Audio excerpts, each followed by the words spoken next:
I felt that, geez, if I was going to go down, at least into professional obscurity, I wanted to at least have the opportunity to say to myself, well, you tried. You put your best foot forward and you didn't make it. The first installment of hugely successful action franchise Rocky was released in 1976. Before I tune out too much of my audience that was born well after that, I'll throw in a more contemporaneous example, Mr. B. Slater, so just cool off for a moment. But in Rocky, there are a lot of different reasons why the movie was successful. My personal opinion is that one of the major ones is that it's an underdog story. Who doesn't love a good underdog story? What you might be surprised to learn, though, is that Sylvester Stallone's real life story is worthy of being on the big screen as well. In this video, I will share two concepts that I view have an outsized and profound effect on achieving success. And I'm not just talking moderate success, I'm talking huge successes.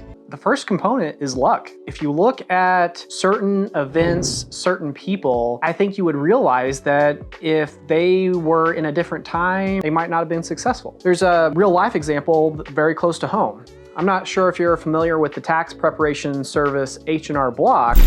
With the most sweeping tax changes in history, don't face the new tax laws alone.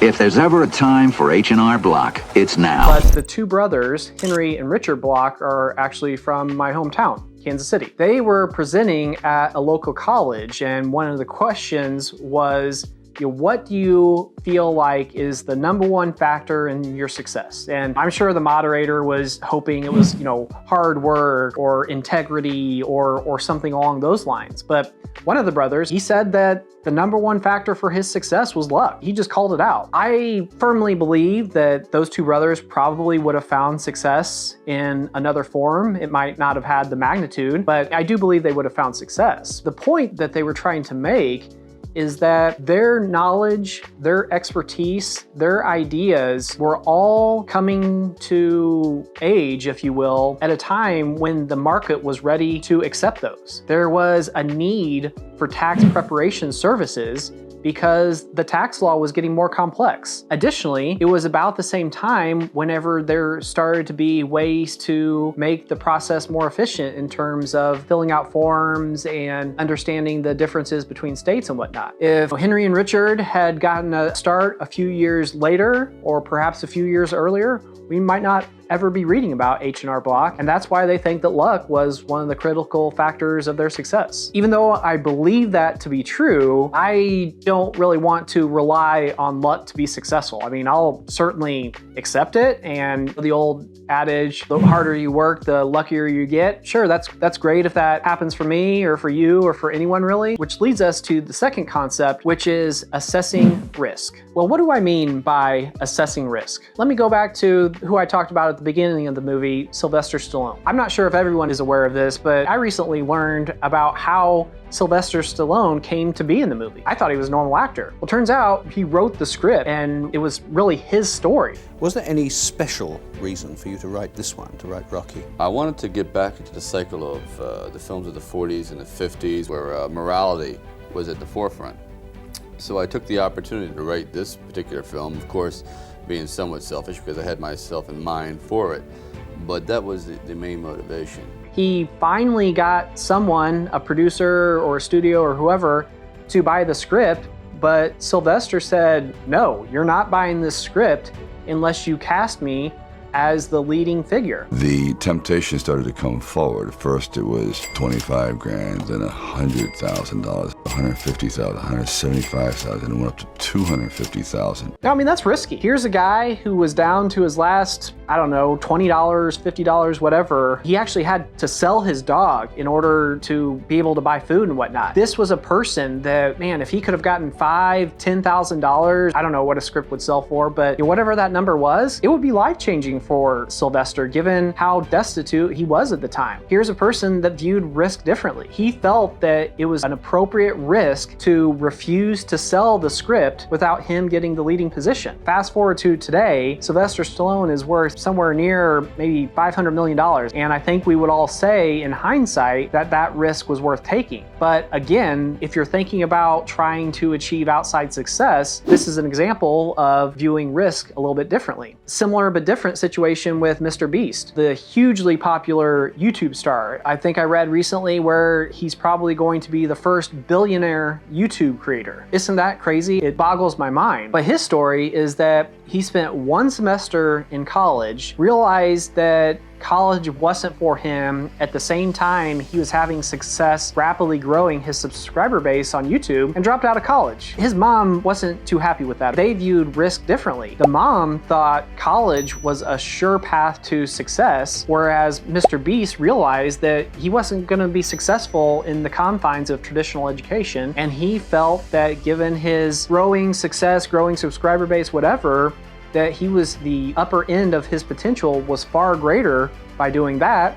than by going to college. And again, we have the benefit of hindsight, but that was a good decision. There is a relationship between risk and return. I tend to believe that the markets are efficient, and my perception is that if you're taking a higher risk, then you should get a higher return. I think most people in the financial world tend to agree with that. I think it's totally different whenever it's an entrepreneur who has a product or a service or an idea that he or she is hugely passionate about. If that's a great product or service and it's ultimately successful, then you look back and say, yeah, that person was great at assessing risk. They assessed it as not very low because the product or service was so great, and turned out they were right. Regardless of how you assess risk, there is definitely varying degrees of risk aversion within people. As an example, let's say there are 4 cards sitting on the table. There is one card that if you pick that one card, you'll get $10,000. Now, from a probability standpoint, the expected return of this endeavor is $2,500. You know, you have a 25% chance of winning. Potential pot is $10,000, so 25% times 10,000 equals 2,500. In number theory or probability theory, they would say that the risk neutral person would wager $2,500 on that scenario where you have a 1 in 4 chance of winning $10,000. What about you though? What do you think it's worth if you had the potential to win $10,000? Would it be $5,000? Would you wager $5,000? Would you wager $1,000? Would you only wager $50? Now, obviously this depends on how much disposable income you have. If you're a billionaire, then you're probably like, I don't care about $10,000. I'm not gonna give you anything. And also on the other end of the spectrum, if you're living paycheck to paycheck, you might say, I don't really have any money. Even though I would love to have an opportunity to win $10,000, I'm not gonna be able to put food on my table if I wager that. But in between those two extremes, but the point remains is that there's a distribution among the population of how risk averse we are, and that 100% influences the potential we have, not just for success, because I think even risk averse folks can absolutely achieve success, but I think where it comes more into play is if you want to achieve outsized success. We're talking about success that doesn't fall within the normal distribution of right in that bell-shaped curve. We're talking way out here or way out here. Continuing on that theme is the concept of loss aversion. There are many people that are so averse to loss that it really impacts their ability to assess risk and whatnot. Going back to the situation where you have a chance to win $10,000, the person that's very averse to loss might be so nervous about losing $1,000 or whatever he or she decided to wager that it would have to be such a small sum that it's almost ridiculous to think that that's really the value that they would place. That's not a great example because you have to factor in like how much money a person has. If you don't have much money, then I think you should be more averse to losing money, especially on a game of chance. But where this really hit me smack in the face is after we bought our first business. You know, I was having lunch with somebody and I told him how we bought the business, and he commented and said that a certain part of my anatomy must be very big. I thought to myself, it's like, well, I ran the numbers, calculated the cash flows, I did this and I did that. Ultimately, I didn't feel like it was going to be a huge risk. I felt like the risks in that transaction were mitigated fairly well. When people talk about risk though, I mean, myself included, I feel like commonly there is a component that is left out. and that component is the time horizon. Let's go back to the examples of like the tech CEOs or Mr. Beast who drop out of college and pursue their passion, whatever that is. How time horizon comes into play here is that if you think about how risky that decision or that course of action is over the next, let's call it 6 months, 1 year, 2 years, I think you can make a strong case that's a very risky decision.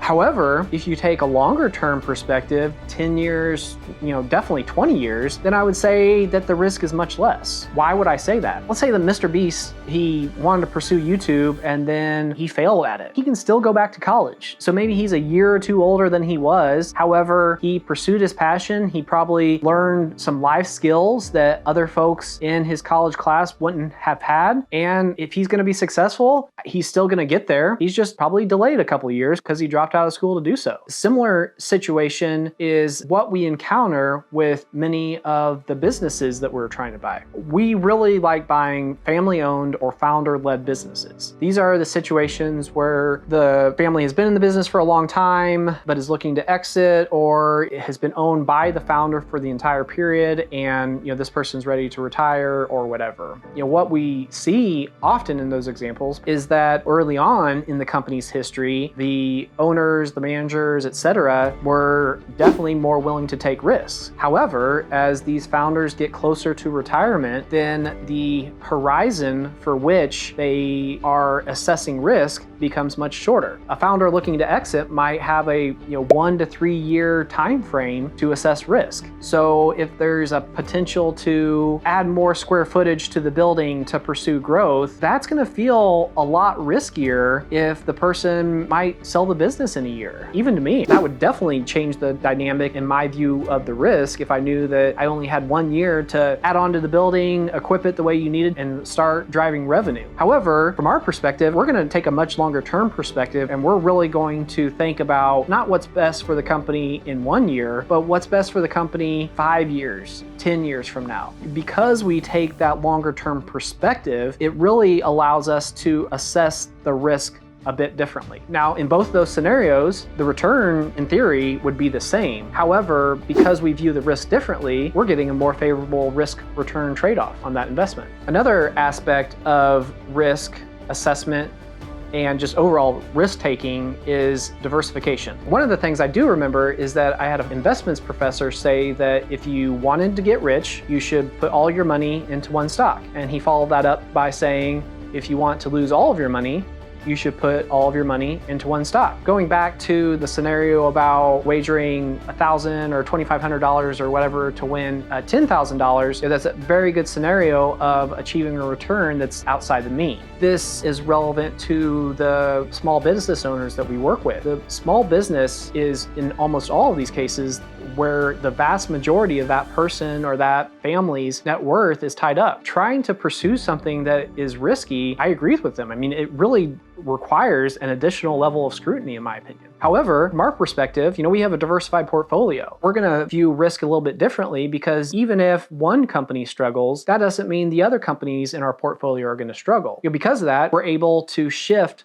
the risk return profile of any potential investment we would make. Another story as it relates to the time component of risk assessment is when it doesn't work out. Can you ever come back for it? I think you can. What evidence do I have to support that? Well, I would point to the best basketball player of all time, Michael Jordan. He retired at the top of his game the first time, of course, played baseball, didn't work out, came back to the NBA, and won 3 more rings. Great example of a person that took a risky path, it didn't work out, corrected, and then was still able to achieve success. I know there are very, very, very few Michael Jordans in whatever industry that you're in, but the takeaway is that sometimes failure isn't as bad as you might think, because what did it harm Michael? Maybe some reputational harm? For me personally, any reputational harm he suffered at the beginning more than made up for it by the success he had after he came back. I label myself the most boring guy in private equity, and if you looked at my social calendar for the weekends and whatnot, you